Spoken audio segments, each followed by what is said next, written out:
નમસ્તે મિત્રો, આજે આપણે બનાવીશું પાલકની ખીચડી. અને એના માટે આપણે સૌથી પહેલાં તો મેં પાલકને બ્લેન્ચ કરી અને અહીંયા પ્યુરી રેડી કરી છે આવી.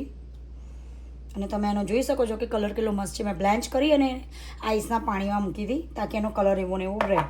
હવે આપણે એમાં ડુંગળી ટામેટાની ગ્રેવી કરીશું, જેમાં સૌથી બારીક જેટલા તમે કટ કરી શકો એટલું બેસ્ટ.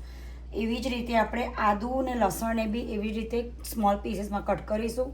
લીમડો, મારી પાસે ખીચડીનો ગરમ મસાલો પણ છે અને મારી પાસે ઓલરેડી બોઇલ્ડ ખીચડી પણ રેડી છે જે હું તમને બતાવી દઉં. એમાં મગની દાળની અને ચોખા બે વસ્તુ લઈને મેં મીઠું હળદર નાખીને બસ પાણી નાખીને બાફી હતી. તો આવી ખીચડી હોવી જોઈએ તમારી રેડી પ્લેન. હવે એને આપણે વઘાર કરી અને બધું મિક્સ કરીશું. સૌથી પહેલાં તો મેં એક પેનમાં ઘી લીધું છે. હવે એને આ ખીચડી ઘીમાં કરવાથી અને એમાં એક્સ્ટ્રા લસણ બી હવે હોય છે અને એનાથી જ એનો ટેસ્ટ બેસ્ટ લાગે છે. જેટલું તમે તેલ ના લો તો આનો ટેસ્ટ બહુ જ મીઠો આવે છે ખીચડીનો. એટલે ઓકે, મારું રહીતનો તેલ એટલે કે ઘી થઈ ગયું છે. હવે એમાં સૌથી પહેલાં તો થોડાક 4 દાણા રહી નાખીશ અને જેવું રહી સ્પ્લેટર થાય, કારણ કે આમાં બેઝિકલી આ ખીચડી જીરામાં બનશે એટલે આપણે એમાં જીરું વધારે નાખીશું અને રહી થોડીક જ. મારું જીરું સ્પ્લેટર થઈ ગયું છે. હવે હું ગેસ ધીરો કરી આ ટાઈમે અને સૌથી પહેલાં તો થોડો લીમડો નાખીશ અને એમાં મારી પાસે સૂકું લાલ મરચું અને 2 દાણા મેં લવિંગને લીધા છે જેને હું ઘીમાં જ નાખી દઈશ. આને આપણે થોડુંક હલાવીશું અને એમાં સૌથી પહેલાં તો મારી પાસે જે લસણ છે એ બધું આમાં નાખી દઈશ. આમાં લસણ જેવું સતરાય થોડુંક લાઇટ બ્રાઉન જેવું થાય ને પછી જ બીજું બધું ઇન્ગ્રેડિયન્ટ્સ નાખવાના, કારણ કે આમાં જે લસણની જે સ્મેલ છે આ ખીચડીમાં બેસ્ટ. ઓકે, જો લસણ હવે લાઇટ બ્રાઉન થઈ ગયું છે તો હવે આ ટાઈમે એમાં આદું બી નાખી દઈશું આપણે, સમારેલું આદું. અને હવે આપણે એને 2 સેકન્ડ માટે સોટે કરી આવી રીતે. અને પછી એમાં સૌથી પહેલાં તો ડુંગળી નાખીશું આપણે. બરાબર, હવે હું ડુંગળી નાખી દઉં છું બધી જ. આ મારી પાસે એક મીડિયમ સાઇઝની મોટી ડુંગળી હતી જેને મેં બારીક કટ કરી છે, લાઈક સ્મોલ પીસીસ. હવે આને આપણે સોટે કરી આવી રીતે અને ડુંગળી થોડી લાઇટ કલર આવે એનો ક્લિયર કલર ત્યાં સુધી આને આપણે ચડવા દઈશું. ઓકે, હવે મિત્રો તમે જોઈ શકો છો મારી ડુંગળીમાં ક્લિયરનેસ થોડીક આવી ગઈ છે એટલે એનો મતલબ કે ડુંગળી કચડી ચડી ગઈ છે. આ ટાઈમે હું સૌથી પહેલાં તો એમાં ટામેટાં નાખી દઈશ. આ પણ મેં 2 ટામેટાં લીધા છે મીડિયમ સાઇઝના અને એને બી સ્મોલ પીસીસમાં કટ કરેલા છે. અને આ ટાઈમે હું આમાં થોડીક કોથમીર વઘારની અંદર નાખીશ અને થોડીક આપણે ઉપરથી ગાર્નિશ કરીશું. કોથમીરને વઘારમાં નાખવાથી એનો ટેસ્ટ બહુ મસ્ત આવે છે. મને એકચ્યુઅલી પર્સનલી બહુ જ ગમે છે એટલે હું નોર્મલી થોડી કોથમીર હંમેશા કોઈ બી શાક કે કશું બી બનાવું કે દાળમાં પણ વઘારમાં હું થોડી કોથમીર નાખતી જોઉં છું. એકચ્યુઅલી એનો ટેસ્ટ જ મને બહુ ગમે છે. તમે પણ જરૂર એકવાર ટ્રાય કરજો અને મને કોમેન્ટમાં જરૂર કહેજો કે કેવું લાગે છે એકચ્યુઅલી. હવે હું આ ટાઈમે ડુંગળી ટામેટાં બધું મિક્સ થઈ ગયું છે. આમાં હું બધો જ મસાલો કરી દઈશ મીઠું સાથે. મીઠું મેં ઓલરેડી ખીચડીમાં બાફતી વખતે નાખ્યું છે એટલે આપણે આમાં મીઠું ઉપરથી ક્યારેય નહીં નાખવાનું. હવે ખાલી થોડુંક આ ગ્રેવી પૂરતું જ આપણે મીઠું નાખીશું. તો તમે જોઈ શકો છો કે હું અડધી ચમચીથી પણ ઓછું મીઠું નાખી રહી છું ખાલી ટામેટાને આપણે ગ્રેવી તરીકે બનાવવા માટે.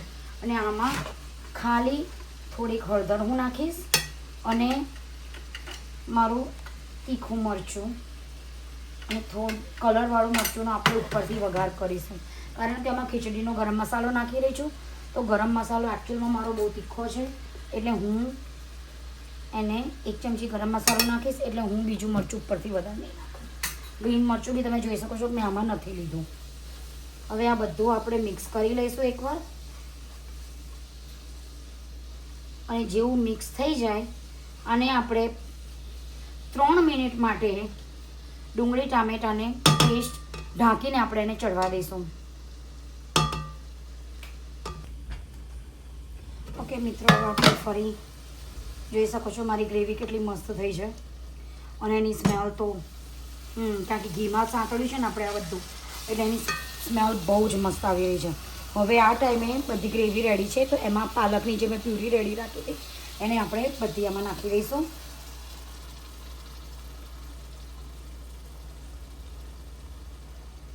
અને પછી બધું એકવાર મિક્સ કરી અને આપણે એને ફરી એકવાર બીજી 1 કે 2 મિનિટ માટે આપણે ઢાંકીને એને ચડવા, એને થોડુંક લાઈક બોઇલ આવે ત્યાં સુધી આપણે એને ફરી એકવાર ચડવા દઈશું. પછી લાસ્ટમાં આપણે એને ખીચડીમાં એડ કરીશું. તો હું હવે એને ફરી ઢાંકી દઈશ. ઓકે, હવે 1-2 મિનિટ થઈ ગઈ છે અને તમે જોઈ રહ્યા છો કે શાકમાં ગ્રેવીમાં બબલ્સ આવી ગયા છે અને ગ્રેવી પણ આપણી થીક થઈ ગઈ છે. તો હવે આ ટાઈમે આપણી ગ્રેવી રેડી છે. હવે બસ ખાલી આપણે આને ખીચડી સાથે મિક્સ કરીશું. જે મોળી ખીચડી આપણે બનાવી હતી ખાલી મીઠું ને હળદર નાખી, અને આ ખીચડીમાં ખાલી મગની દાળ જ વપરાય છે, એવી જે પેલી યલોવાળી આવે છે ને એ છોડા વગરની.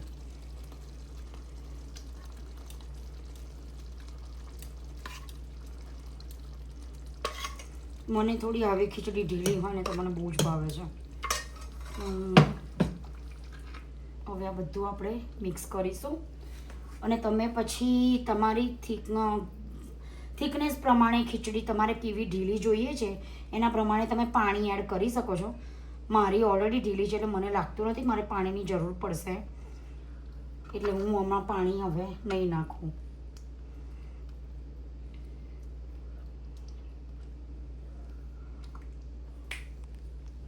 તમે જોઈ શકો છો કે મેં ખીચડી બધી મિક્સ કરી દીધી છે અને એનો કલર કેટલો મસ્ત આવ્યો છે, ગ્રીન. આ ખીચડી ખાવામાં બહુ જ ટેસ્ટી હોય છે. તો હવે ખીચડી એકચ્યુઅલી આપણી રેડી છે. તો આ ટાઈમે હું એક અલગ વઘાર બી કરીશ, જેનો કલર ખીચડીમાં બહુ મસ્ત લાગશે. ઓકે, મેં હવે બીજા એક પેનમાં થોડું ઘી લીધું છે, 1 ચમચી જેટલું જ, અને આને આપણે વઘાર કરી અને ઉપરથી બીજું ફરી રેડીશું. જેવું મારું ઘી ગરમ થઈ રહ્યું છે, હું આમાં 1 ચમચી કાશ્મીરી લાલ મરચું નાખીશ.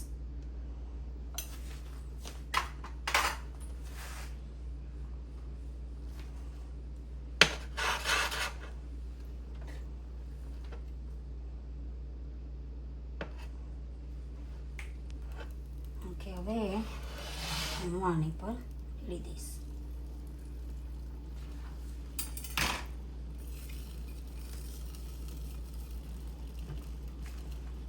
અને આને આપણે કરીશું કોથમીરથી ગાર્નિશ. મિત્રો, તમે જોઈ શકો છો કે મારી ખીચડી કેટલી મસ્ત થઈ છે અને એનો કલર પણ કેટલો મસ્ત આવ્યો છે.